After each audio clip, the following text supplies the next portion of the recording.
IKE SHEHADEH is the owner and founder of Ike's Love and Sandwiches, a chain of restaurants that serve up amazing sandwiches with multiple locations all across the country. But why is Ike so important, and why should you watch this episode? Because if it wasn't for IKE SHEHADEH, there would be no Chef Briantsao and Mission Sandwich Social. That is right.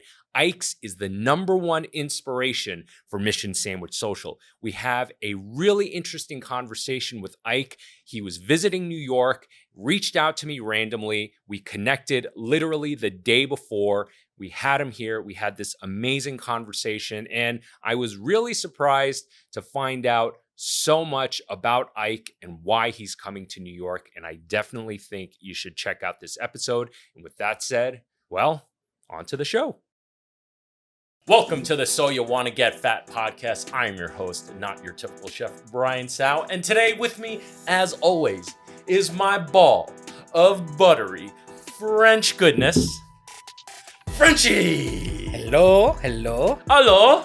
You're overly excited today. Why is that? Very excited because we have an amazing guest today, a guest that inspired this place, my store. What was it? Miss Mission Sandwich. Mission. Social. Mission Sandwich Social is inspired by IKE SHEHADEH. Hey. Welcome to So You Wanna Get Fat. How you doing, man? I'm feeling very welcome. I'm doing amazing, yeah. Thank you for having me. I'm glad this got to happen. I'm so stoked we made this happen. I got your email yesterday. I literally texted you 2 minutes afterwards. So yeah, thanks for making the time. Real quick, let's introduce you to our audience in case there is someone that doesn't know you. Yeah, there's probably like 3 people that don't. Yeah, like 3, maybe 1, right? My name is IKE SHEHADEH. I am an international sex symbol, but you probably know me more from Ike's Love and Sandwiches, formerly known as Ike's Place, a 120 store sandwich chain out of San Francisco. Cow. 120 now. 120, yeah. Wow. All right. So this could be us. Yeah. Dude, 120 stores. I was reading an article on you from 2021, and as of that article in the San Francisco Gate, it was 80 stores. So I mean, you've had some crazy growth since then. Basically 2 a month for a couple years. Yeah. Holy cow. And I mean, it's well outside of the Bay Area, right? 7 states currently, yeah, and all over California. That's awesome. San Diego all the way to Chico. What other states are you guys in? We got 1 in Michigan and 4 in Denver. And obviously your reason for being in New York now. Oh, I'm here looking for some locations. If you're out there, if you're a landlord, call me. Or if you're an operator, call me. Hell yeah. I'm also in Vegas and Reno, Awesome. and then Houston and Austin and Phoenix area as well. We're in Vegas, in one of the hotels. We're in right now. We have 1 in, where are we on? 1 in, I guess, Summerlin area, and then another one at the Fashion Show Mall. We're working on a few casino deals right now in Vegas. And then the 7th state is we have them in Utah. We're in Lehigh, Utah, and then also St. George, Utah. Wow. About to build another one in St. George as well. St. George has been actually really good to us. Yeah. Very cool. Guys, Ike has a few locations, 1 or 2, very very small operation. Yeah, 1 or 200. Yeah, Yeah, 1 or 2. Yeah. Coming up on 1,000 soon-ish. You have an amazing story. So I just want to tell the audience a little bit how I was introduced to Ike's. I was born and raised here. Never heard of Ike's. I've been to the Bay Area numerous times growing up, had family out there, but like most tourists, the clam chowder and the sourdough bread and stuff like that. But it wasn't until my business partner and I linked up. He lives now in the Bay Area, but he's in the tech world. And when he heard I was a free agent from the TSAO group, which is where I was working prior to opening up Mission, he was like, "Hey, would you? I don't know if this is too beneath you, but would you want to open up a sandwich shop?" And I was like, "Would I?" Because I loved sandwiches since I was a child. It was like my first introduction to food that wasn't Korean or Chinese. I'm both. And it's some of my best food memories ever. And he said, "Have you ever heard of Ike's?" That was literally the first place he referenced when he said he wanted to open up a sandwich shop in Williamsburg, Brooklyn. So he flew me out, and when I landed, we went to Ike's to have a sandwich. And that's when I was introduced to Dutch Crunch. And that's when I was my mind was opened up to the idea of the sandwich basically being this blank canvas. You know, you can really put anything between two slices of bread. It's so versatile. You know, I can take any dish that I've ever created and basically format it into a dish. And, you know, I really have you to thank for that. You know, you really inspired what Mission does. So thank you. Appreciate that. You're welcome. Do you remember which location you went to? It's the one, I forgot the area, but it's the one that's right by the first strip club that offered lap dances historically. Oh, in America. Of course you would remember. Pocono Furl? That one? Yeah, I think so. Okay. Yeah, it's like a corner location, Yeah. I believe. R.I.P. to the strip club. They closed during COVID. Yeah. I try to open up Ike's Love and Sandwiches across the street, but they didn't have a food permit, so it wouldn't have worked. So let's start with how you got started, because you have quite a fascinating story. You know, let's start from the beginning at your family's market, right? That's where you got started, and there was an unused deli counter. Can you tell us that story? Well, it actually started a little bit before that. Okay. Because something that reference that you said was you turned whatever recipes you have into sandwiches.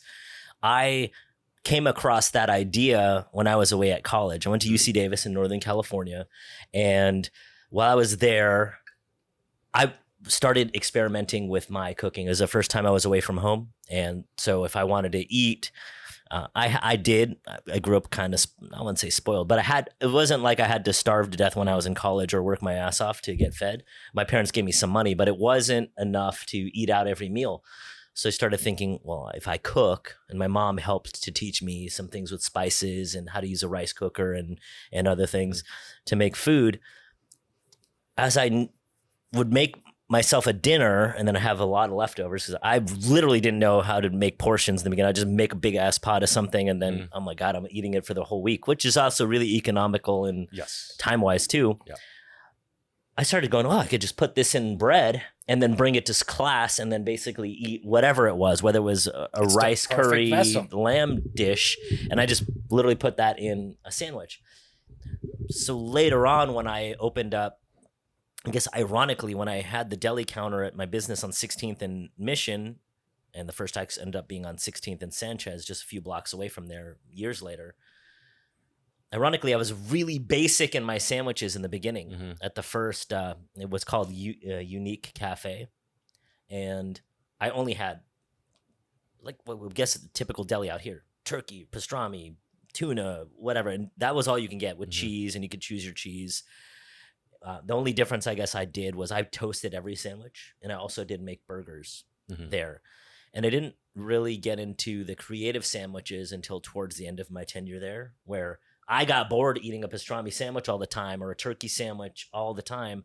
So I started mixing the sauces from the supermarket that we had into the sandwiches. And that's where my creativity came and turned it into, we got over 1,000 sandwiches now. So that's how it kind of started. So for a mental picture, how big was this market square footage wise, and how big was your counter approximately? In a typical size 7-Eleven, so anybody would probably has that kind of frame of reference, maybe a little bit larger than a small 7-Eleven, but a good sized chunk of spot. And the deli counter was like bigger than this room for sure. It was a long deli counter, and I had trouble filling up that much stuff with. It's a sandwich shop. I don't like, and especially if I was only doing turkey and pastrami and salami and roast beef and corned beef and all that stuff. So I started filling it up with other things, like artwork and I was getting creative with it. I covered it up. I started branding and coming up with taglines really early. The first tagline I ever had for that place, and I brought it over to Ike's, it said, good looking sandwiches, great tasting people. And that was, we had an artist. My girlfriend at the time was an artist. She probably still is. I haven't talked to her in like 20 years. But so she started designing artwork, kind of like doing something like this and just putting it in to cover up empty deli Right. counter space. All the dead space. All the dead space, so it didn't look like it was bad. And then I took old coffee bean bags and started putting them around, and literally put a cafe into my supermarket. Made it a little bit upper class. It was on 16th and Mission. It was really rough back then out there, and by rough I mean like pimps and prostitutes before that stuff moved online. Well, everybody's got to eat.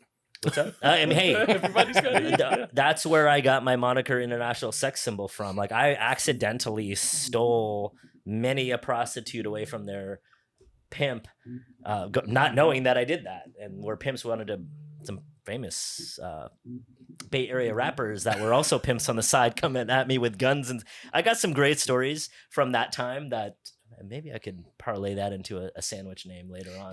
Hey, remember that time you put a gun to my head over This is a motherfucking good sandwich. Yeah. I was What you like, put all right. in those sandwiches? Oh my god. Oh, so prior to opening this place, though, did you have any type of culinary training, any type of culinary background? I mean, you mentioned you learned some cooking during your college time. Your mom taught you some stuff. So, like, how trained were you going into this? So to Well, speak? fill in the gaps. Yeah. What ethnicity is like the food background that you have? So for me, it was, what do you call it? It's broke college student ethnicity. Like, I would go, this is what I have in my fridge right now, and this is what I have in my pantry, and those are the dishes that I would make. I remember making top ramen noodles, boiling them, and then like, oh man, I mean, it's top ramen. Don't get me wrong, I will eat a thing of top ramen right now. We'll kill But some how shit can out of you that. upper scale top ramen? So I'd grab the top ramen, drain it, then I put a bunch of butter in a pan, not deep fry it, but fry it up, make now like crispy noodles, throw in either some Asian inspired sauce or whatever I bought, like, or whatever the hell I had. I would mix mayonnaise and mustard and then add some chili oil or something, and then make some stir fry or whatever out of that, and then add chopped chicken from the rotisserie chicken I bought at Costco kind of thing. So my culinary palette was whatever the hell you have in your refrigerator. And then later on, if I would go to your place, Availability, back when affordability, Yeah. and and then it turned into where I just go to other people's, like other apartments for my friends or dorms and go like, what the hell do we have? And I started making food for other people so much that I would get requested, hey, Ike, do you want to come over and make food for us? So I literally back then was working for food. I was like, all right, I'll come over to your house and cook, but now that means I don't have to pay for food. And I did that all the way up until like I actually opened up Ike's and probably could afford my own food. So I was doing that literally till I opened up Ike's. And were you always creative in that way? Not necessarily with food, but just kind of whipping things together or creating things at home, arts and crafts? I don't know. I'm just curious. The reason why I ask is I'm curious where this drive comes from to create all these concoctions. I know it was motivated by, being in college and, having to figure out how to eat and make it taste as delicious as possible. But I'm curious, before that, did you? I realized that a lot of my creativity is filtered through ideas, and then turning the idea into something for real. So when I opened up the sandwich place at the deli counter in my store, I wasn't busy in the beginning, like probably most. There's a learning curve, whatever. right? Yeah. So I was like, okay, how can I saw there was a McDonald's literally next door to me, and there was a Burger King like 5 or 6 or so down from that, and they were always busy. And there was a Taco Bell across the street, and they were always busy. And so I saw there was a lot of fast food on the block, and my sandwiches at the time were $5 for a drink, a sandwich, and a side. And it was usually a bag of chips, but I had potato salad or whatever. But most people pick the chips for $5, which is a great deal. But this is 99, 2000, 2001. So I mean, I don't know, $5 maybe it was expensive. Well, compared to McDonald's and Burger King and Taco Bell for sure in the late 90s, early 2000s, we were expensive. So it's like, how can I get them to stop going there and coming to me? Because for me, I was a customer of Burger King and McDonald's and Taco Bell. So you understand why the reasoning going there. Yeah. So I wasn't like, oh, my food's better than theirs. Or I wasn't coming at it like, don't eat crappy fast food. I was like, okay, well, I just need them to eat my sandwiches because they're good. And then they'll go, okay, well, sometimes I'll go to Taco Bell and sometimes I'll go to it was Unique Cafe. And so I started coming up with marketing ideas. How can I get them to come in? So one of the first things that I had my girlfriend design was a sign that said, so I came up with the tagline, good looking sandwiches, great tasting people. And she drew like a hot girl and a guy with his like eyes bulging out. And the girl's eating a sandwich and is like, that's one good looking sandwich or something. And she would do that. And then my first marketing thing is I put up a sign and she made it look really beautiful, but it said, why eat fast food when you can eat real food, real good food fast? Sandwiches inside $5. Like that was basically the thing. Nice. We had it in the That's window of awesome. the outside of the thing next to McDonald's. There was an ATM machine next to us and across the street from Taco Bell, and Burger King was a little bit down the way. And then I would routinely go, okay, anytime that I had no sales, even later on with Ike's, like I thought, because when I opened, I had 42 sandwiches on the menu the day I opened. And I thought, you know what? People aren't eating here because I don't have enough sandwiches. That's literally where my mind went. Yeah. So I was like, I need to make more sandwiches, more cool sandwiches, better named sandwiches, all these things. Yeah. So for me, part of my creativity or whatever was not just in the creating of the food, but it's in the expression of what I want. Yeah. And a lot of that was in the marketing too. Even social media, when social media first became a thing, I would say crazy stuff on back. This is how long ago it was. MySpace was our original website back in then. I was like, I don't have time for a website, but I know how to turn my MySpace page into a website. And then there was a picture of Ike's, and then right underneath it said, and this is in 2007, I wrote this. It said, transcending the sandwich genre since 2007. I put that up like 2 months after I opened, and I would say stuff like that all the time. Be the first to discover Ike's so you can be cool instead of your friend. And I use that kind of taglines, but on social media before social media was a thing. You're making memes before memes were like really a thing. And so people are like, oh, Ike, what's the difference? How did you become this way? And I was like, probably because I wrote in 2007 I was going to transcend the sandwich genre, and everybody just agreed with me that I was doing it. That is so fucking cool and so fascinating. So French, But so let's go Yeah. to the nitty gritty. Let's talk about these sandwiches. Yeah. Because for New Yorkers, mm-hmm. like what's so special about these sandwiches? How are they drastically different than, like you said, like the turkey, the pastrami, and like, so what are your favorite? Like, what are your top sellers then? So to start with the New Yorker part, I'm born and raised in San Francisco, and I've been to New York probably a dozen times in my whole life. And when I would come out here to eat the sandwiches, the thing that I didn't like about New York style sandwiches or delis specifically was the high meat to low sauce ratio. Mm-hmm. I really didn't enjoy that.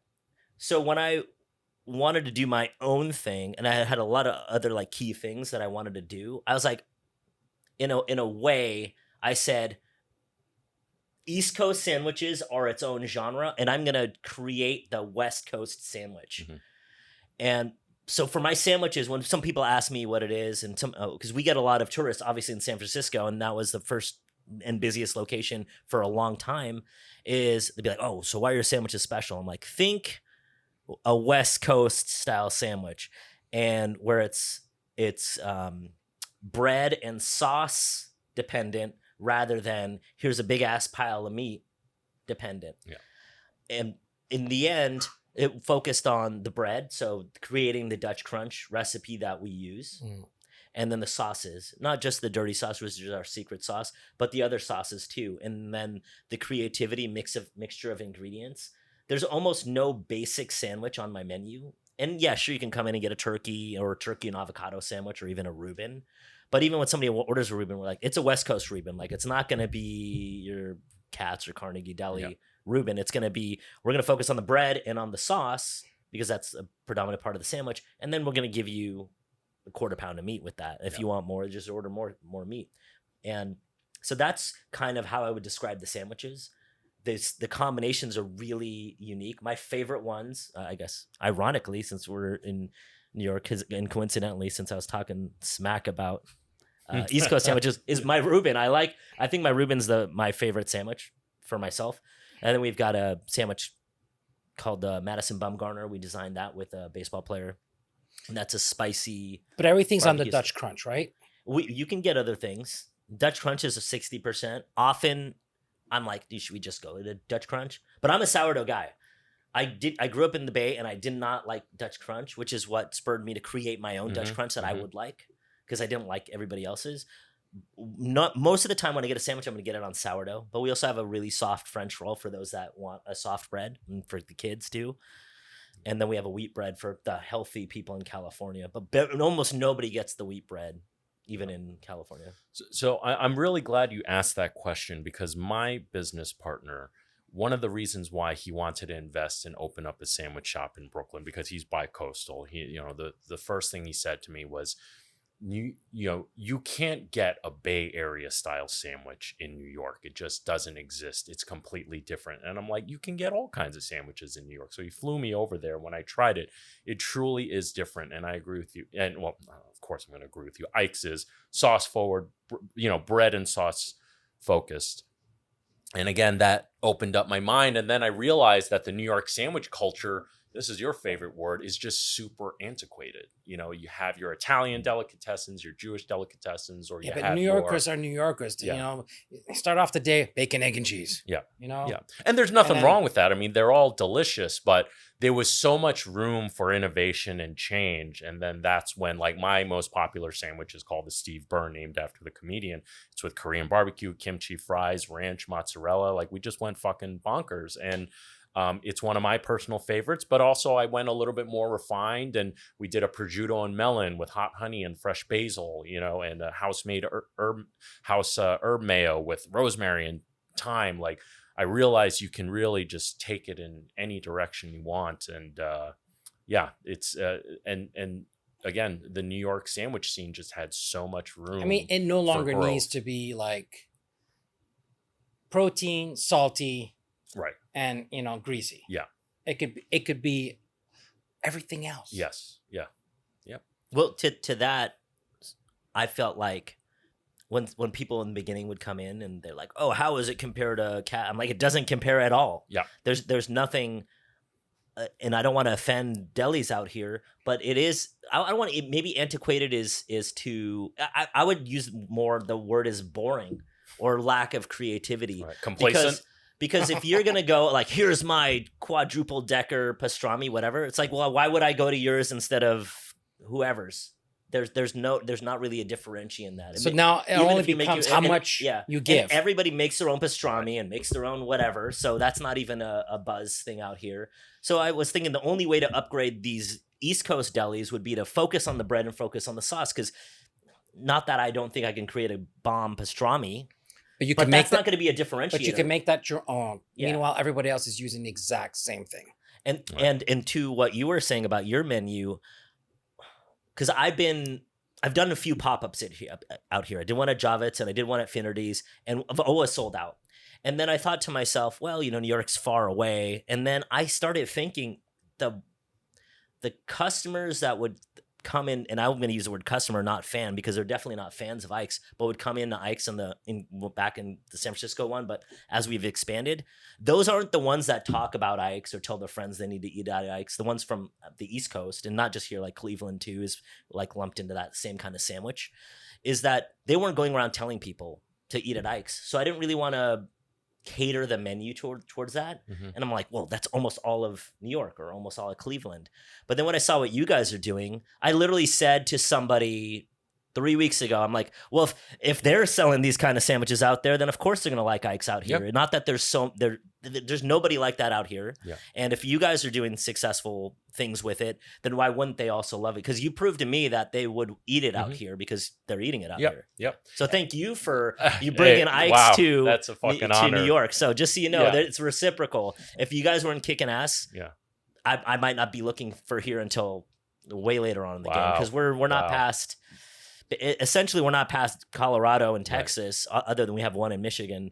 And so to jump all the way over here would be kind of like just ego. But I'm like, no, you guys are kicking ass, so let's do it. Again, I think we have our haters. There are people who just want the OG New York style sandwiches, and they absolutely despise what we do. It's complaints of too much lettuce or too little protein or this or that. And but those are the people who have that old mentality. I need to get my money's worth. I don't care what I'm eating. I just want to get my money's worth. But aren't those sandwiches like $30 out here now? Yeah. I mean, you go, I mean, I don't want to name names, but you go to those delis, they're super expensive. Yeah. And then you have to bribe at the counter Well, shit. Now it's obvious who I'm talking Yeah. about. But you got to bribe him on top of it with Yeah. another extra 20 to Yeah. get that huge pile of meat. Yep. You know. Yep. I mean, don't get me wrong. I love those. I love it. I love those places. sandwiches. Yeah. I go But- there literally, and I take out half the meat, and I'm like, I'm gonna eat this later, and Yeah. just eat the. I mean, I love those places, and those places are legendary, and there's nothing wrong with them. But again, I just felt there was room for innovation for sandwiches, and also it allowed me to do a lot more than what I was doing previously. I had the sushi spot. Prior to that, I was always known as the Asian cuisine guy, and yes, at Beauty and Essex, I was able to do more than just that. But with the sandwich, I really had a blank canvas. I can do anything in between two slices of bread. So yes, I'm no. So we met on the show Beat Bobby Flay. We were both on Beat Bobby Flay. That's how we became friends. And I'm known for my beef bulgogi because I beat Bobby with that, right? And that's always going to be my flagship item. It's our best-selling sandwich on the menu, but also, like, we have a sandwich called the Mr. Kane, which is inspired by the Matt Kane, which is one of my favorite sandwiches on your menu. And it's, it's a clear homage to you guys. And there's actually a bad review on Google saying that, we're ripping you guys off blatantly, which I guess you can say is true. But I think of it as an homage. I would say there's a lot more than just Yeah. you guys. And I don't look at you go like, oh, you guys copied me. It's more because I didn't invent the sandwich. Now, there might be some really creative stuff on my menu that I came up with, but I didn't come up with a Reuben. I just took a Reuben and made it my way. Right. So if I stole, or the Earl of Sandwich, like we all stole his idea, I guess. So for me, when I see, I don't want to use the word copy, but I'll say that right now, like copies or people that are mimicking what I'm doing, I'm like, oh yeah, no, I'm glad that what I'm doing went out there and inspired someone else to go do something else. Because likely if I went in your place, I'm not going to love every single sandwich on your menu, but I'm like, oh, these ones are like a great tribute to. Yeah. listen, it's happened to all of us. Like, I mean, there's countless times you show me, oh, look who's doing your French onion soup burger. Yeah, so he's known for the French onion soup burger. And every time I make a comeback or I do one of the festivals or the Food and Wine Festival, then all of a sudden in that whole year, like all the restaurants, everybody's at it. There's so our most popular or the most known sandwich, because it was also on Man vs. Food. It's called the Ménage à Trois. And Hell it's got yeah. 3 I sauces. like that. I've had that a few times. And the like sandwich, literally, I mean, I was gonna say I haven't had the describe the sandwich in a while, but I've had it. Describe the sandwich. So it's our chicken, which is also our recipe, and it gets its name because it has 3 sauces: barbecue, honey, mustard, and then also honey, and then 3 cheeses. And I've literally been to other places that have Ménage à Trois sandwich, and it's the same exact ingredients, and I'm like, you know how there's a Reuben sandwich and there's an Italian sandwich and whatever. And I'm like, no, I took it the other way. I'm like, did I just invent a new genre of sandwich? Like how people have club sandwiches and people have Reuben sandwiches. Did I just invent the Ménage à Trois? And because I've seen 3 places that have a Ménage à Trois sandwich and almost literally the same ingredients. 2 of them were literally the same ingredients. And I'm like, oh, dude, no, I just invented a new sandwich. So one day when Ménage à Trois are sold everywhere, I'm going to take credit that I invented it because I don't take credit for inventing the French onion soup burger. You should now. No, I take credit for making a better version of the shitty hamburger my dad thought he was making for me. Like he thought he was making this amazing burger for me. And I was like, oh, this. And I finally, wait, I can make this right. Yeah. So I want to dive more into your story of, how you got No. I have something. I have a very important question. Okay. Yes. Yeah. Go for it. I need to know the answer to this because it's been popping around. Is a hot dog a sandwich? Okay. So yes. One of my closest friends is Joey Chestnut. Oh, do you see that? All that noise about him. And he's like, guys, no, it's all bullshit. Last time we were eating together was at the Super Bowl in Vegas a couple of months ago, and we were talking. And he's the king of hot dogs, or whatever. He's the god of hot dogs, and I call myself the god of sandwiches. He just got accused of of pushing, like getting disqualified just for people who are not knowing, out of the competition for pushing a vegan meat concept, which was all bullshit. Just want to clarify that. Oh yeah, and that's one of those cases where that the person's gonna break up with you, so you break up with them first. or like, oh, they're gonna fire me, so I quit. Like it's that version of that. And I mean, he's one of the greatest American icons He's of an all institution. time, and so he needs to be seen as such by and I don't want to say compensated as such, but he's not. They're definitely milking him more than he's milking them, Right. and so it's fine if they want to get rid of him. I mean, that'd be like me saying, all right, we're no longer selling Dutch Crunch bread anymore. Sure, Trust you me, can come to Palafreda Ike's, has a but- job for him. Yeah. And that was a long way of me saying we're both on the same page. A hot dog is not a sandwich. And how do I know? Okay. If I walked in and I said, give me your favorite sandwich, and you just passed me a hot dog on a bun, I would probably get pissed off. That's how, and 99% of people, if they just said, just give me whatever you feel like, Right. give me your favorite sandwich, and you Right. just gave me a hot dog and whatever, doesn't matter what condiments you put on there, on a hot dog bun, 99% of the customers would be like, this is bullshit. So that's how I know it's not a sandwich. Now, that doesn't mean you can't chop a hot dog up and grill it up and put barbecue and then put it on like a Dutch Crunch roll. That doesn't mean you can't turn a hot dog into a sandwich. But the stereotypical common hot dog, whether you do Chicago style or New York style, it's not relevant. If you give a hot dog on a bun, not a sandwich. And we're both on the same page, Joey and I are on that. Well, you just disagreed with one of the most intelligent people on this planet, Neil deGrasse Tyson. He claims that a hot dog There's a is lot a of sandwich. stuff that guy believes. That is not factually true. He probably is pitching the Big Bang Theory, which we all know that if you look at the heat death and whatever, like Big Bang Theory is not even. I don't think anybody that's Let's actually digress. reputable. I don't Okay, even think anybody let's get that's the a tinfoil reputable hats source. on. Where is it? Let's It's get him something else, out. but the Big Bang Theory. You want to digress? We can Oh, digress. you brought him up, and I'm like, that's like a big point that he believes that like automatically. I'm So- like, I don't think so that I don't everything he think says he's is gonna. qualified to give us food talk. So Neil deGrasse's point was thinking that because it was the vessel. Yeah. It's not a sandwich because the vessel has a hinge. Yeah. It's like the bread has a hinge. You know, Subways has sandwiches Yeah. have hinges. That was his. Right. that But they was make his argument. sandwiches like that. Listen, the bread is a vessel to deliver the main part, the hot dog, the meat in tube form. Yes, you can say the same thing about a sandwich, but the sandwich is looked upon as a whole. It's the big picture that is served to you, and that's to me what makes. So a does that sandwich. logic work for a hamburger? Yeah. I think a hamburger. Remember, they used to be called hamburger sandwiches. Right. I think a hamburger is a sandwich, and also, if I said, "Give me your best sandwich," and you brought me a hamburger, I probably wouldn't get pissed like I would with a hot dog, but I'd be like, "Okay, so you're giving me a burger, Right. not a sandwich." So I'm willing to concede that a burger is a sandwich. But no way. Like I will debate Neil deGrasse Tyson on any subject he Okay. wants, especially on hot That dogs. being said, I got invited for the Champions event for the Burger Bash this Okay. year. You don't want to participate. I have a wedding to go to. You. Here's my point.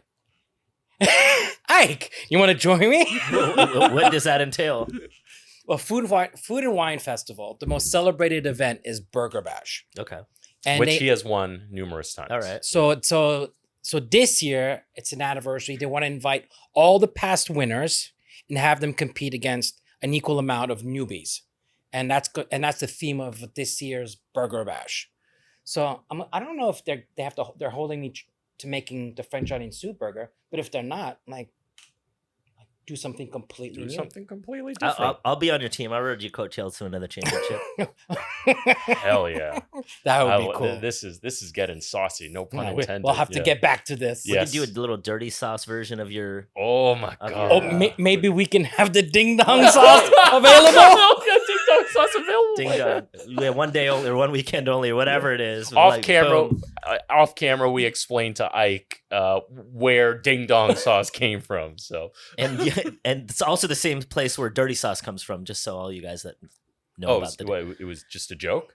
Oh no. Oh, no, tell us. Well, tell us. Oh, I don't know. I'm thinking about some ding dong sauce, and I mean, are we not talking about sandwiches? We Yeah, can talk about Yeah, anything. we you can want. talk about anything you want. But what I want to talk about Am I done? Are you satisfied? No, I got a ton of shit, but okay, I know this is your moment. So No, I'll no, let no, it be. no, Yeah, you- no, I know. Let's do you. Actually, It's all about you. Usually he's very quiet during interviews. well, but because I think he likes you. I get involved. I get involved. Wait, oh, you saying I don't like Jock? Jacques Torres. We had Chef Jacques Torres here. And you were quiet. And he was but he was also Jacques Torres's commis way back in the day when they were working at Le Cirque.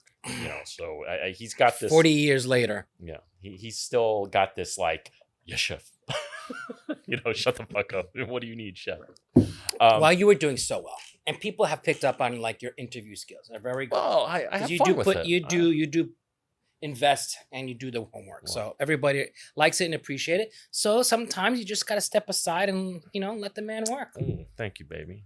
Well, so the next thing I want to ask you about is you have this counter, and it actually, and before I even get into this next point, one thing that I always like to emphasize on this podcast and on my main channel, Pro Chef Reacts, is I always talk about, you just never know where life's going to take you. You never know where the journey is going to take you. And there's no one road to success, right? And often on the road to success, there's huge peaks and valleys. So when you had your first counter, it actually went out of business at one point, right? It did not go out of business. Okay. So contrary to popular belief, or I wouldn't even say popular belief, most people think that when you close a business, it's because it's not doing well. Right. The opposite happened for me. I had my supermarket, which was in sales, was doing like in the late 90s, early 2000s, like $6,000 a day. Wow, and that's great. Nice. The sandwich shop, That's and great. for no, I don't want to say no work, but like I just put one person on the counter and one person restocking things. So basically, a staff of 2. And say when I was the one person, well, all you gotta do is stock. Once you stock everything, then all you have to do is take, like, people will bring what they want, and then you just charge them for it, right? So it's not really work after you stock it, but once it's stocked, you just need to restock it, and the restocking doesn't take that long.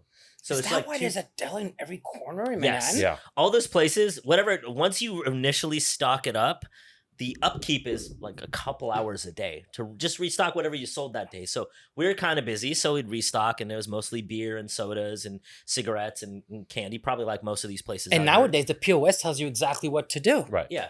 And so I had that business already. I opened up the sandwich shop and then do the marketing, and because the sandwiches tasted delicious at lunchtime. So basically from like 11 to 1:32, I had to line out the door. And I was working my ass off, and I was like, oh my God, I have a line out the door. And then I just started doing the math. Wait a second, I can do no work and make $6,000 behind the register, or I could do a shit ton of work, then have to prep and chop and all these other things. So I started delegating that out, like hiring people really early. Some charming lady friends of mine that I had would run it, and then some not so charming guy friends I would have would run it. And it basically, I closed it because it was the work to money ratio was bad compared to what my other business was. Right. So either just show up and stand behind the counter and like talk to people as they come in, or you know what it takes to do a restaurant. You know what it takes to do a restaurant, or do all that stuff for way less money. Badooey. I mean, so I closed it because I just did the math and was like, I'd rather not do it than do it. Right. It was wildly successful. Mm-hmm. I just didn't need the money, so I loved feeding people, and if I had learned delegation earlier on, I'd just be like, all right, I'm gonna show up, make sandwiches, and then you guys do everything else. Watch what I do. Sandwiches. And then get on out. Yeah. But I didn't come across that concept until way later. So I closed it because of that. Wow, that's a really cool story. And also, that is fucking baller. It's like, you know what? Fuck this work. So which is why ratio. years later, when I was working for other people, and I was like, well, what should I do? And I made a list of the things that I love to do, and I noticed, oh, I should probably open up the sandwich place again. I thought, well, if I can get a line out the door with no experience, now I actually have experience. I was only open for, I don't know, 7 or 8 months. But I was like, oh, I got a line out the door last time. I would rather do all that work that I was doing than what I was doing at the time, which was busy not selling real estate. I was working at Trader Joe's. I had 3 jobs at the time. So I was like, I'll just go do it. But this time, I'm going to make cool sandwiches because towards the end, I was like, man. Did you the come in and wanted to- popularity of the first your counter carry over to Ike's, or that was that you started all fresh? Unfortunately, so the reviews, like maybe if I did that today, like if I closed Ike's and then wanted to open up another version of Ike's in the future, it would. Back then, there was no even There's no history. internet. Like in '99, there wasn't any. Like nobody knew. Oh, hey, this is the same guy that used to make kick-ass sandwiches on the corner of 16th and Mission. Good Nobody knew. So I had to reestablish, or Wow. not even reestablish. I had to just establish myself for the first time because nobody. There was 3 people in the history that in the beginning of Ike's was like, wait, aren't you the guy that used to sell sandwiches? Because it was on 16th and Mission in Sanchez, and the first one was like 8 blocks away on 16th and Mission. So 3 people were like, I think I know you from, and I also had hair then, and then I didn't have hair when I opened up Ike's. So a couple of people were like, were you that guy that was selling the sandwiches down the street? And I was like, I actually was. Holy crap! How did you know? But it was only 3 people out of the Thousands and upon thousands of thousands. people that we ended up serving. Now that millions. recognized me from Yeah, now tens millions. of millions a year. Yeah, so we're had to, and it was by we. I mean, I was the only one working in the beginning, so I had to create, and that's why I thought, oh, I don't have enough sandwiches, or my marketing is bad. I started getting, even though it was the Castro, I was like, okay, I'm the hot guy, so if we needed to be to get the people that are into hot guys, I would be that person. If we needed somebody that was into women, I was like, I need some women representation in my staff. So I started just hiring charming, good-looking women to go along with the charming, good-looking guy we had there, and then I just had us do marketing outside of the store and kind of establishing it that way, because I knew I liked the food, and I guess I in a way I didn't know that the sandwiches were amazing because I didn't have feedback from the masses, just from the few people. But once I saw that what people were eating it, like, oh my God, this is good. I was like, all right, I just need to get you to eat it like I did at the first that Unique Cafe. You had to give that taste. So once I knew if you ate it, you were going to tell people about it. And now that there was internet in social media, Twitter was there and MySpace and Facebook was coming up, I was like, all I have to do is get you to tell people. And then say if you came in, like how he brought you in, and then I'd be like, okay, thank you for bringing in your friend, and I like, I wouldn't say pay you off, but I like give you some prizes for bringing somebody in, whether as a buy one get one free sandwich, or back then we had milkshakes. So I'm like, here's a free milkshake, and then you're like, what about me a milkshake? I'm like, if you bring a friend next time, I'll give you a milkshake. Yeah. And I basically had everybody be my mouthpieces in the beginning, pre-social media, and like in the beginning of Yelp and things like that. And I really stepped into that. I would tell people, I would really appreciate it if you'd leave me a review. And back then Yelp was basically the only place. So I'm like, hey, I would love that. And we went to like the #1 ranked thing in the history of Yelp at the time. We were on by we, I mean, my face was on the front page of Yelp worldwide for years. So we have Australians come in like, oh my God, you're Ike, or Italians, Australians, and Brazilians like loved me. They would be were the first people that were like, let me take a picture with you, because my face was on the front page of Yelp until geolocation started becoming a thing. Right. This was prior to geolocation. This was So the landing page was San Francisco. Yes. And Yelp was based in the Bay Area. Yeah. And so my face was literally like the face of Yelp. And I'm not even the one who put the picture there. Like some user put the picture, and because it was the first picture and the caption was like, oh my God, I met Ike, or something like that. Because the first ever picture was up. It was all a whole bunch of like cool dig up that picture. coincidences. Yeah. It's me in a green chef's coat, like going like this, passing out a sandwich kind of thing. Oh wait, is that on your LinkedIn? Is that the one? Yes, it's my LinkedIn. Okay. It's my LinkedIn. I'll show it to you right now. What do you call Josh, go onto Ike's LinkedIn and pull up this photo, but I'm just going to show this to Frenchy on my laptop. Okay. Yeah, there you go. So that was the face of Yelp. Basically the face of restaurant reviews. I was like the Michael Jordan or whatever of Yelp back then. What was your commission at Yelp? That they tried to sell me things every single, like, look, we did this for you. I'm like, I'm not gonna say that. No, Yelp has been a great partner from the beginning. They were Yelp was so positive. Like, remember in the beginning, it was like it was the shit. Yeah, you know. Well, no one gives a shit about Yelp anymore. They just got flanked by Google or really? Yeah. I mean, like for me, I go by Google reviews now. And that's what I check for my shop. I don't check anything else. Oh, I'll check the apps. They'll leave reviews. I'll check. I those don't once in a while. check, but I must have a notification. Like every time there's like something bad, it'll tell me. Yeah. Well, I don't. So you never look, right? I never look. Yeah. I get alerts when a Google review comes in, so I'll read those, good or bad. There's even Well, bad reviews have a nugget. I got one, and it's like it was a 1 star. I'm like, what the fuck? And you know how that'll Yeah. bring everything down. Yeah. And then the I reviews. just normally sleep with them afterwards. And then Yeah, they raise it, yeah. Da-dun-dun. I'm like, what the hell? Who is this? Like, what?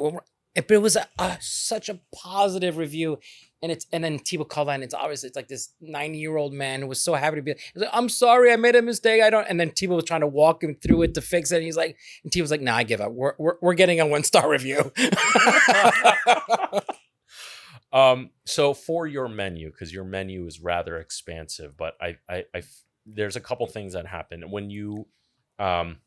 It says here the first Ike's in Castro, you had a full espresso bar, and then you realized, you had burgers, you had salads, you had all these items, and then you realized the sandwiches were the star, and you kind of pared down the menu. Tell us your mindset at the time of why you went in that direction. And When I first had the idea, after making my list of the things that I love to do, and food was like 4 or 5 out of the 37 things that I wrote down on that day, I had goals. I was like, all right, San Francisco, the whatever, some magazine out there was giving out an award for the best sandwich, $7 or less. So I was like, okay, I want to win best $7 sandwich or less in San Francisco.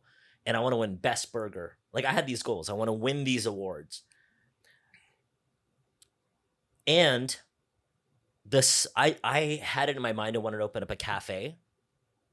And the place that I took over was an ice cream shop. It was called 16 Sweets. 16, like Sweet 16, Sweet 6, whatever, something like that. Yeah. 16 Sweets. It was because it was on 16th Street. And so I go in there, I get rid of the ice cream. I was like, I don't want to be ice cream. Plus, the freezers took up some space. So I moved them out. But I personally wanted to serve breakfast sandwiches. Breakfast sandwiches are some of my favorite things. Mm-hmm. So I thought if I'm going to sell breakfast sandwiches, then I need to have coffee. So I had coffee, breakfast sandwiches to go with the coffee to go with the breakfast sandwiches, and full espresso bar. And this is in 2007. Like I thought I was super accepting or inclusive. Maybe those are like buzzwords now, but back then in 2007, I had regular milk. I had 2% milk. I had rice milk. I had almond milk, and I had soy milk. I had 5 different milks the day that I opened because I was like, well, what if you're allergic to soy? What if you're allergic to nuts? And I had the brown rice or the rice milk, and then milk and 2% milk because I wanted you to come in and get what you needed. And also to an extent, like if I just drink a lot of milk, I just wanted less milk also for myself. So I started looking at that. Then for the breakfast menu, I go, well, what if they're vegetarian, but besides the egg and cheese, like say if you went to McDonald's, it's the only vegetarian option. And I was making my breakfast menu based on what I ate from other places. And it was mainly fast food, especially up until that point. I was broke as hell. So I was only eating, I wouldn't go to a breakfast place because I couldn't afford a breakfast place. So I started going, well, I can get veggie bacon and I can do these things. So I had like a veggie bacon and egg sandwich. And even though I was in San Francisco, nobody had that. If you wanted a vegetarian egg breakfast sandwich, it was egg and cheese, maybe avocado if they had it. So I started coming up with these things. Then I had a salads because I worked at one fine dining restaurant because my roommate at the time, his dad opened up a restaurant. And I was like 3 months away from opening up Ike's. And I thought I should probably get some restaurant experience. And newsflash, you don't need restaurant experience to open up a sandwich place. Or probably any kind of restaurant. Probably hurt that I had restaurant experience because I looked at his menu and his top selling items were all salads. So I basically mimicked his salads, put his salads on my menu, and then I had my sandwich recipes and I went through and I started with 26 meat sandwiches, 10 breakfast sandwiches, and 10 meats, 10 veggie sandwiches. I'm just thinking of my salads, the frisee sandwich, Shit. So I'm inspired again. Yeah. That's why I love having guests on, because they give you such a different perspective. You and we came up I through think because we have more blinders traditional on. rounds. Like I have, especially me. Yeah. Like you've adapted. I have such blinders on. Tell me about this frisee salad. What's the idea? That you just popped in your mind? Frisee is it's a bitter green. Yeah. Is it chick? It's not chicory. It's like, no. That chicory is different. Curly endive. Yeah. Endive. Yeah. And then we do like the bacon, Mm-hmm. and I do a garlic aioli, Mm-hmm. and then. I mean, how many times have I told you to, put out a Burger Ghost Kitchen concept I know. here, and like you already have the location. We can do it. Let's do it. We can do this. You should do it. You should 100% do it. Well, listen, of all the people, and then the fact that you're repeating, the first person who told me to do it was Jacques Torres, and this was like 15, maybe 20 years ago. Mhm. Just do the French onion soup burger. Yeah. Just do a store and just sell the one burger and a shake. Yeah. Like do one and one. That's it. And after I was like, no, it's stupid crazy. But had I listened to him, that would have been. Well, it's never We'd too be late. hearing about you, instead of Shake Shack or whatever. No, Shake Shack was already embedded. Okay. We had Pat LaFrida on the podcast. He provides all the ground beef for Shake Shack. So he's that was some amazing insight. So listening to your story, man, well, I want to get back to where you left off. You're at your friend's restaurant. You saw the salads, you put it on, but it sounds like for you is really like trial and error, right? You were trying things, throwing everything but the kitchen sink, and you found what worked, and you pared it down to the essentials, and now you have this empire. Is that fair to say? Or? Well, so in the beginning, it's always based on results. Mm-hmm. Whatever it is that you love, and then you go out and you do it. It doesn't matter what that is in our lives. We meander through and we follow probably the path that we're feeling the best on. But we tend to also, there's like a self-fulfillingness.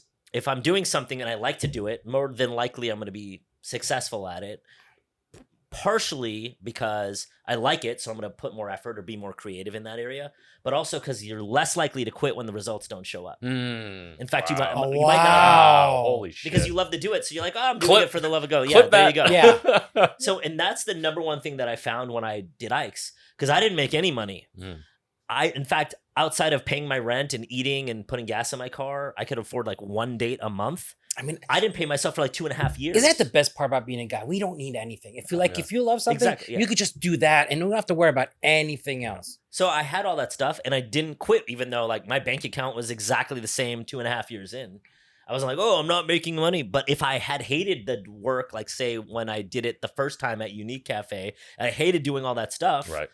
I would have shut it down. Like I was like, well, why would I do this for free, essentially, like just to live? And that's actually the basis of when I made the list, I went to, okay, what was it about my past lives or past jobs that I've had? And I remembered like, what did I do that I didn't quit when there wasn't money involved? Because I knew that doing business is going to be high effort to low money, especially in the beginning, unless you hit it. And technically, I guess I hit it pretty fast because 3 years, and then we started doing $3 million a year out of 360 square feet. It's quick. But on the inside, it was slow because I'd be dating somebody, and she'd be like, "Oh, you can't ever take me out, or you don't have time for me." So I was like, "Oh man, I'm a bad boyfriend." All these things. Oh, I never have time for my family. Better to be a bad boyfriend than a bad ex-husband. So,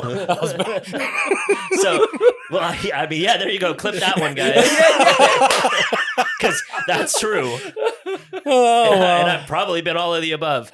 And so I did that. I did that as my base. So when I opened up Ike's, it was, I'm going to do this and I'm not going to quit. And that's why I chose to do the restaurants. Like I would do this as long as I'm literally not on the street. I could do this, and I was on the street like way, way, way before that.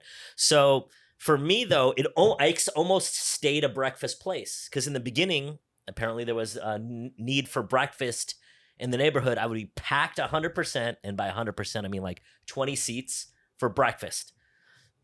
Like 5 out of the 7 days a week where there was no tables and people would walk by and be like, oh, we don't have any tables. So I started putting tables on the street like illegally and people would pack that out. So I almost only sold breakfast. Then somewhere around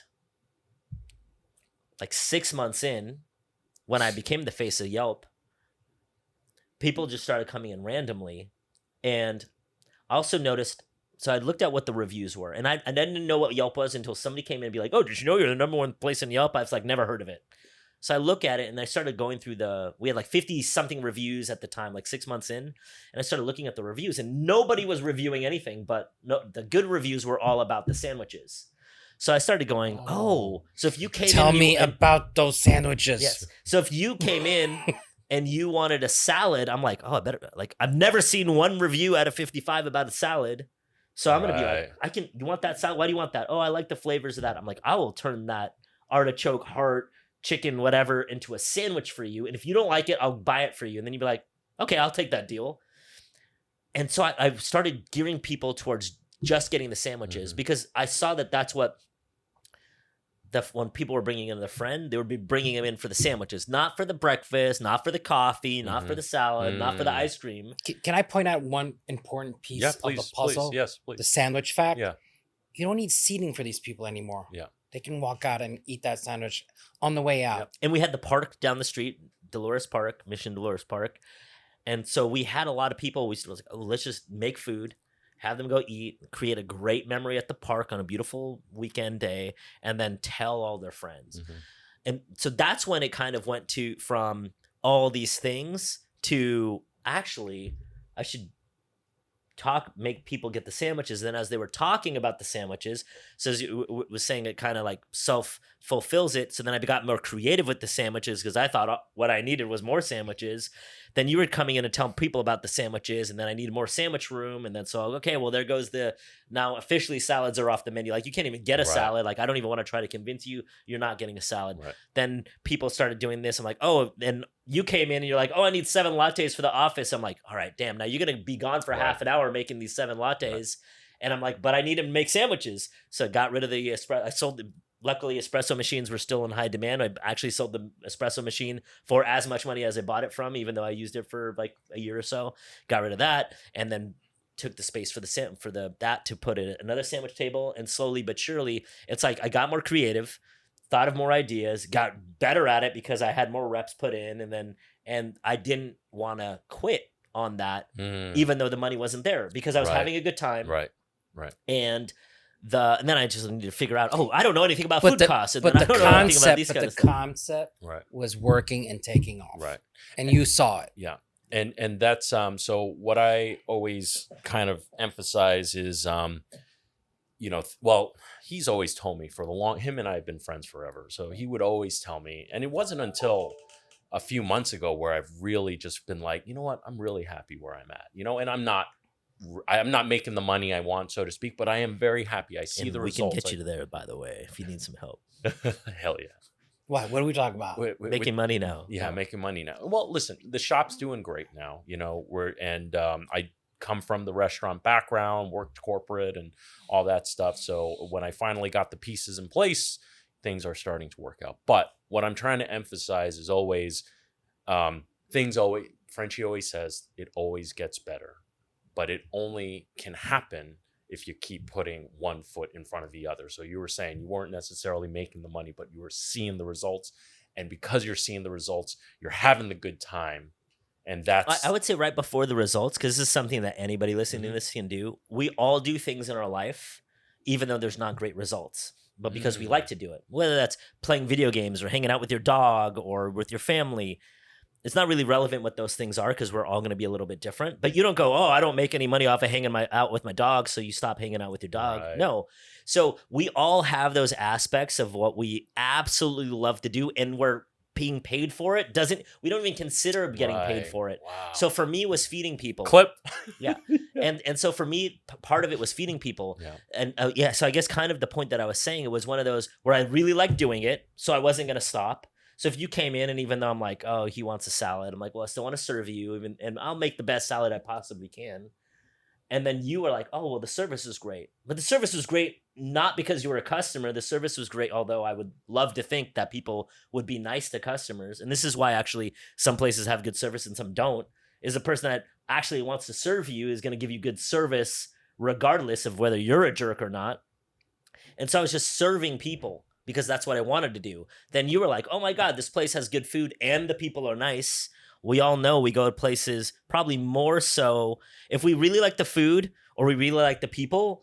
I think the tide would go to we really like the people. Yeah. Because there's I often agree been with that. places that Well- the food is really good and they're like, well, they were assholes, so I don't want to go. I might tell people it's good, but they're assholes.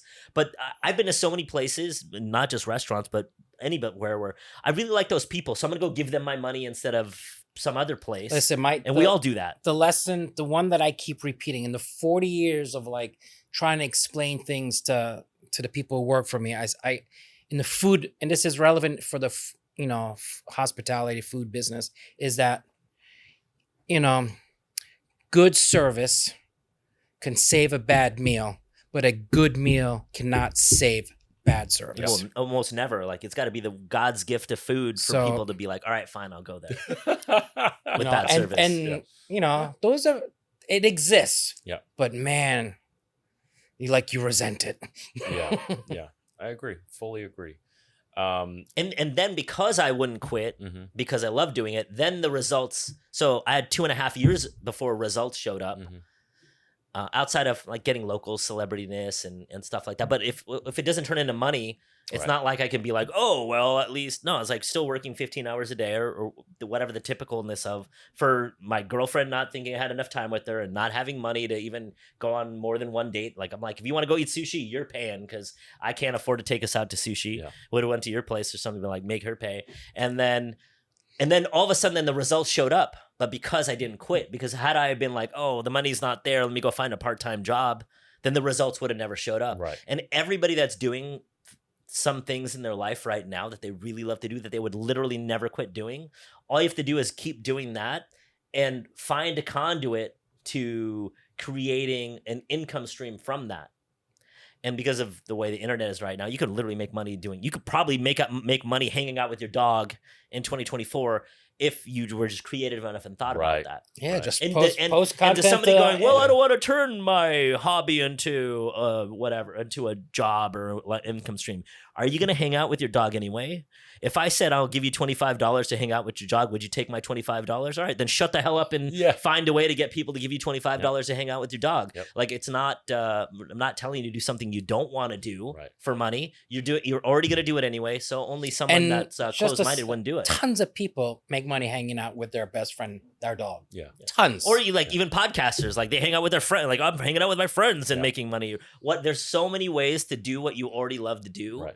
and turning into a way to generate income. In the beginning, it's not going to be that much, and then eventually, if you get to the spot where I'm hanging out with you guys, chilling in New York, I haven't even checked in on a stores once, and there's 120 stores being run right now, while I'm just foot up on the table, basically out here, but that was doing the stuff in the beginning Right. and not quitting because I wasn't going to quit anyway. yeah. You would never quit hanging out with your dog if that's important to you, or your Right. family. You or your can't be friends. nearsighted. Yeah. You have to see the distance. Yep. Woo! Fuck. I'm gonna lift some weights right now, man. I'm fucking I can't. pumped. I know. I I have have you been. can. You guys do I the have a flex boo cam. boo. Hell yeah. I have a boo. I have a Yeah, boo. boo boo. I have a boo boo. Man, that is such a cool fucking story. And again, you've inspired the menu at Mission, the ethos of Mission. You've really, like, for the first time in my culinary career, and I've been doing this for 20 years, Mission is the first place where I really feel like everything on the menu is truly me and for me. And Ike's was a huge inspiration and part of that. And as I listened to your story and you say that, your location was right down the park, maybe not so ironically, Mission is the same exact way. We are 3 blocks from Domino Park, and people take our sandwiches there and talk about it. And, I'm really proud to have brought some Bay Area style sandwiches. And maybe, I've always said, and I kind of said this quietly to myself, but maybe I should not say it so quietly, but I really wanted to change the face of New York sandwich culture with my shop. So for you to hear that you're now here looking for locations and checking us out, it's a real fucking honor, man. Well, for sure, your success out here allowed me to open up. I figured, I don't know if it's ego or because I think the sandwiches are delicious or both. but there was some reluctancy for me to be like, oh, let me just go to New York, partially because of the negativeness we got from East Coasters in California, but also because I was like, I don't know, when I come out here, all the packed places are not like Ike's at all. Right. Like at all. There's not even anything close to it. And then I see what you guys are doing. I'm like, oh, okay, well, there's people out here, and the people that want that are finding you. Right. And so now I'm like, oh, well, if they find you, then if I did something which would be almost similar, almost exactly like what you're doing with my spin on it, then people that want that will find me too. Yeah. So there you go. You did all that. You have changed, at least and I feel like I'm a sandwich, what do you want to call it? Expert or whatever. The guru. Sandwich, Yeah. The sandwich guru. aficionado. Yeah. That if you change my mind on sandwiches in the East Coast, and likely you've definitely done that for other people out there. Damn, I want to do sandwiches. You can tell people, be like, Ike's came to New York because of Mission Sandwich Social. I don't know. So, and I'm looking forward to eating you guys sounds tomorrow. like a good sandwich place. You could totally do Frenchy's. Frenchy was always one of the backbones behind me. No matter, man, there were so many fucking times I wanted to give up on this shop. I mean, there were days where, like what's going on that made you want to do that? Oh, I mean, we just weren't making enough money. I didn't have my operations quite figured out. This was my first restaurant on my own in a long time, and even though I swore I would never open up my own place, I wasn't getting that TSAO group salary anymore. It's a lot of it was just hard. It was hard, but again, much like you, I just kept going, right? Like I wasn't making the money I wanted to, but I was seeing the results little by little, and I was just motivated to keep up with it. And I'm glad I didn't. Don't be a pussy. Yeah, more or less. That's what he kept telling me. Don't be a pussy. And I just kept going. And he was the one that was like, no, just keep going, man. Like you're on the right path. You're making good stuff, but you're just, it's any business, you're going to go through that, and I was a salary guy for a long time, and I had to get out of that mindset and just go fucking all in. And now I'm having a blast every day. We were just chilling here, and I was like, dude, I'm so fucking happy right now. Like I'm loving this, You're not talking about last Thursday, right? No, I'm talking about yesterday. What was the part in there that got you to switch? Like what happened or result or internal thing that you did that had you go from I'm not being happy to I'm being happy? I always say there's no silver bullet. So it was no one thing. I can't narrow it down to this one thing. It was a combination of a ton of things, and a few things I can name off the top of my head. And as cliche as this sounds, number one thing was, isn't it better to go through life thinking it's going to work out?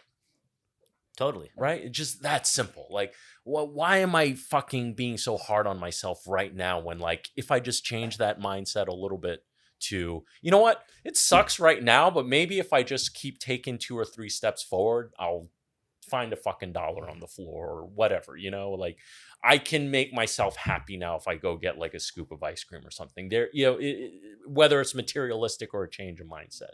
So that was one thing. And another thing was, well, what's the other option? Failure, right? So do I want to just accept failure again? Because I have many times throughout my life. I was that type of kid that I never stuck with anything except for playing guitar, which those skills have greatly degraded over the years. But what I'm saying is it was either see it through or fail. And I was just like, I like the idea of seeing it through and making it successful. So am I exactly where I want to be right now? No, but I'm fucking getting closer every single day, and I feel it. And like the more I feel it and the more I taste it and smell it, the more I want of it. And it just motivates me more and more. Listen, take a chance, don't take a chance. Stress, don't stress. Yeah. I mean, you can choose. You can choose to be Yes, you can choose in the moment you want to be. Yeah, that was another thing. I realized I can choose where my mindset is, and that will just greatly dictate the results. And where do you want to get to? Like, what parts about where you're at now do you want to not be, or that you want to be different? as far as mission goes, I want to open multiple locations. I would love to have 10, 20, 30, 40 shops, and then when I get there, I'll reevaluate. Want my family to be happy, healthy, and provide them with anything they need. And then as far as the podcast and the YouTube channel, I've been blessed with the main YouTube channel, and now this podcast, this YouTube channel was born out of him being a guest on my main channel. which isn't a huge channel, but it's sizable. And we just love hanging out with each other. Clearly, we're going to hang out with each other anyway. Might So as well, just like you said about the dogs, right? Wait, you're not. Wait, wait. No. You're hanging out with your dog? Hey, friends are like pets in a way, right? Yeah. Yeah. No Significant wonder others you are pets always in a want to way. hug. He's always like, I need a hug. Okay. But when we first started the podcast, this channel wasn't monetized. Now it's monetized. Does it cover the bills? No, but we're having a blast, and we just keep going, and one step at a time, and it keeps growing. And now we're putting out fucking T-shirts that say, "Oh, I wish I had a T-shirt to give you. I'll mail Why you can't one you or give him something." that T-shirt? Because it's double XL.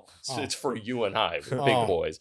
But we made T-shirts of the Ding Dong sauce just as a fucking joke, and like people are ordering them. It's Hell yeah.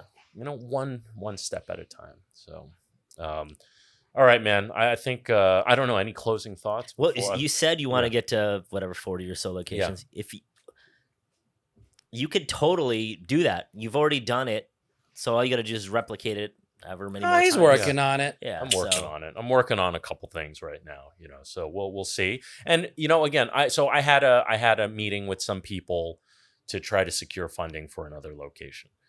And if it doesn't go, and there's a chance it's 50-50, there's a chance it doesn't go through. And if it doesn't go through, okay. No. I'll deal with it then, and I'll figure out another way. Or we could shove it through. Yeah. We could force our way We in. could fucking put the square peg through the triangle hole. Just start making them, and then just going to like 3 corners down. Like, here's our second location on the corner of. Follow me here. I'm right here on the corner if you need a sandwich. Yeah. That's what I was doing. Oh yeah, just send people that were working for me out, and you want to buy a sandwich? You can get one right now. Give me $10, and like just do that. Shit. I saw something similar. That's so weird. You said that. Some guy dressed in a suit. He just opened up a pizza place, and he just made a ton of pizzas. He was just going door to door. He's like, "Do you want a pizza? It's ready." And people were like, "Yeah." You want food? You're probably hungry. You don't have to pay any. And he would show them like fresh pizzas, and they were like, "Yeah, I want that pizza." I was like, "Holy shit!" Yeah. Like, imagine doing that. You send people like, "Wow." Or I'll be your celebrity hawker. I'll just be like 5 blocks away. Hey, meet over here. I got some mission. No. He's already got one dancing monkey, and that's me. I won't dance. Dude, I can really talk to you all fucking day. But I won't take up any more of your time on the podcast, at least. But I definitely would love to have you back. Can't wait to have an Ike's in New York. I think that is so fucking epic and so cool. And if you guys haven't yet, I don't know why you haven't, but definitely check out Ike's. And before we close this out, Ike, look into that camera. Let them know who you are and what you're about and where they can find out more about you. My name is IKE SHEHADEH, # international sex symbol and sandwich god on this universe and probably other ones too. And you can find me, if you want to find stuff about Ike's, just go to Ike's Sandwiches on every single social media. You can find me at IKE SHEHADEH on also every single social media. If you want to check out I have a podcast-ish on YouTube. It's about food and philosophy. So I eat food and review food, and then I talk about philosophy and some pretty deep things. I've got over 300 something videos, and I have more videos than I have followers. So go to that. That's vote for IKE SHEHADEH. Everything else I'm IKE SHEHADEH on. And I'm probably a better follow than whatever food person that you follow, because I do crazy stuff, but I also talk about crazy stuff, and you'll see international sex symbol adventures on there. So it's a combination of food, sex, and philosophy. My 3 favorite Fs. Hell yeah. Hell yeah. Nobody's had a goodbye as best. That was the Ike. best outro we've had on this podcast. I don't have much else to say. I'm Chef BriantsAO. Frenchy.